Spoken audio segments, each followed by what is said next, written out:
I know you guys are probably going to give me a ticket or something, but I am really glad to see. So we talked about Night of the Demons this year, and now it's time for Night of the Comet, a movie that I really didn't know anything about going into it, but I have to say this was a really pleasant surprise. It's an 80s horror comedy, although I guess it plays a little more to like 50s, 60s sci-fi than horror. I kind of see it as a John Hughes movie meets I Am Legend or The Omega Man.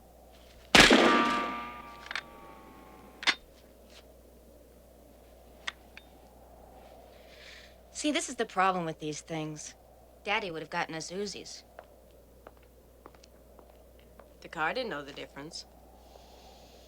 There's a comet that is passing by Earth that infects and or vaporizes almost the entire population of the planet. And our story follows these three teenagers who, for one reason or another, were shielded from, I guess, the cosmic radiation. From there, we get, you know, the typical adjusting to an empty world kind of things, shopping sprees through the mall. And then actually an interesting little plot with some government entities that goes to a lot of places that you kind of wouldn't expect. It's definitely a little smarter than you would think. Another thing that caught me off guard was how beautiful some of the cinematography in this movie is. They have this overlay that maybe is used a little too much, just gives the movie such a nice visual tone.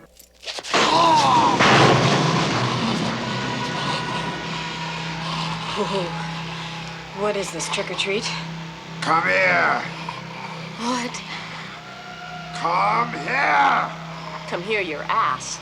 One thing that does stand out to me strange about this movie is there are some zombies, but the rules about the zombies are really strange. It's kind of confusing for most of the watch, even though they sort of explain it at the end. From a storytelling standpoint, I don't know if they're really necessary. I think the movie might have been stronger if they didn't try to add in this other element that's only used so sparingly. I'm honestly not sure why I've never heard of this movie before. Yeah, I would definitely recommend this one, especially if you're like an 80s horror fan, or I mean, if you love horror comedies. It's worth it just for the last scene, which I think is hilarious.